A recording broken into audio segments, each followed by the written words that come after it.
नमस्कार दोस्तों, आप देख रहे हैं डार्क गली यूट्यूब चैनल। आज की कहानी में आगे बढ़ने से पहले खौफनाक और डरावनी कहानियाँ सुनने के लिए चैनल को अभी सब्सक्राइब करें। तो चलिए बढ़ते हैं आज की कहानी की ओर। ये हमारे ऑफिस के लंच का टाइम था। मैं और मेरे दोस्त लंच करते हुए यहाँ वहाँ की बातें कर रहे थे।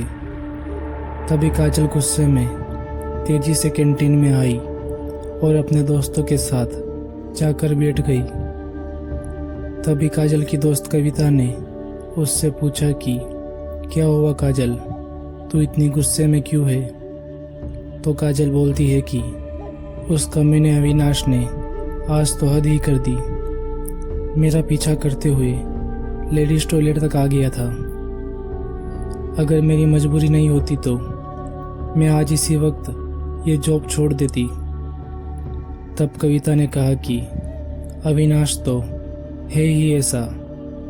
वो ऑफिस की सभी लड़कियों को छेड़ता है और बहुत सी लड़कियों को वो फंसा भी चुका है और उनके साथ बहुत कुछ गलत भी किया हुआ है। अविनाश उस ऑफिस का मैनेजर था। इसके साथ ही वो बॉस का वफादार चमचा भी था।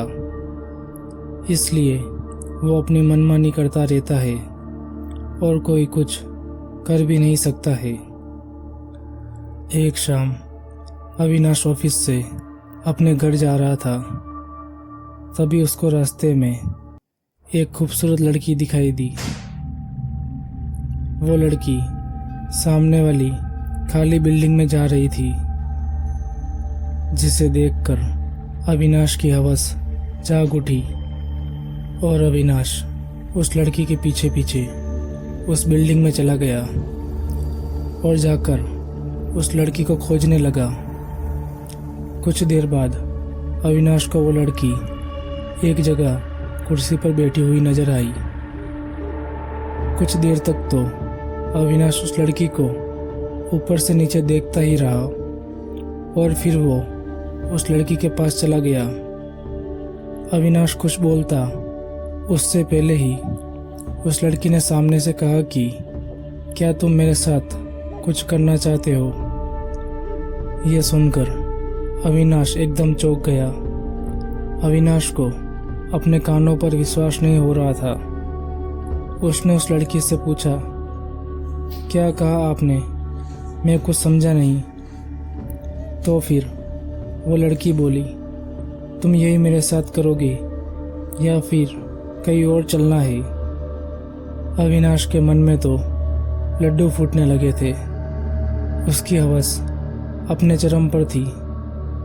उसने आजू बाजू देखा और फिर अपने कपड़े खोलने लगा और बोला कि यही जगह सबसे ठीक है, यही शुरू हो जाते हैं।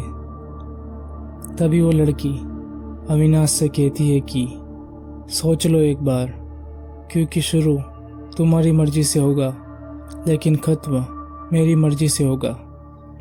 अविनाश ने कहा, ठीक है मैडम, जब आप बोलोगे तभी रुकूंगा। अविनाश भूखे भेड़िए की तरह उस लड़के पर टूट पड़ा। अब अविनाश को संभोग करते हुए 1.5 घंटा बीत चुका था। अविनाश पूरी तरह से थक चुका था, लेकिन वो लड़की अभी भी काफ़ी उत्तेजित थी। वो अविनाश को लगातार तेजी से करने को बोल रही थी। कुछ देर बाद अविनाश बेहोश हो गया। थोड़ी देर बाद जब उसकी आँख खुली तो वो वही खाली बिल्डिंग में पड़ा हुआ था। इसके साथ ही अविनाश का प्राइवेट पार्ट इन्फेक्टेड हो चुका था और उसे काफ़ी दर्द भी हो रहा था। अविनाश जैसे तैसे घर पहुंचा। अविनाश के लिंग में दर्द लगातार बढ़ते ही जा रहा था। उससे ये बिल्कुल भी सहन नहीं हो रहा था। वह फूलकर काफ़ी बड़ा हो गया था। अविनाश ने मदद के लिए अपने दोस्त को कॉल किया और उसे सारी बात बताई।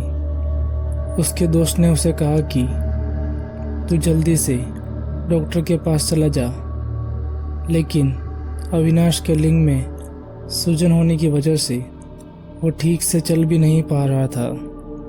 इसलिए अविनाश ने अपने दोस्त को कहा कि तू डॉक्टर को घर पर ही लेकर आ जा।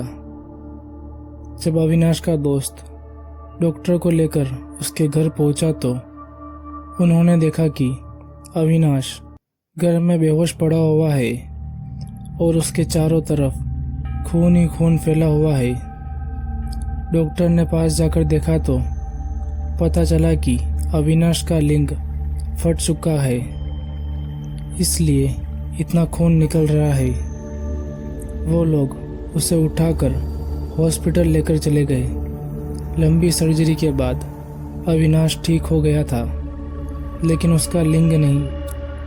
अविनाश उस हादसे के बाद एकदम बदल गया था और अब वो लड़कियों और औरतों की इज्जत भी करता था।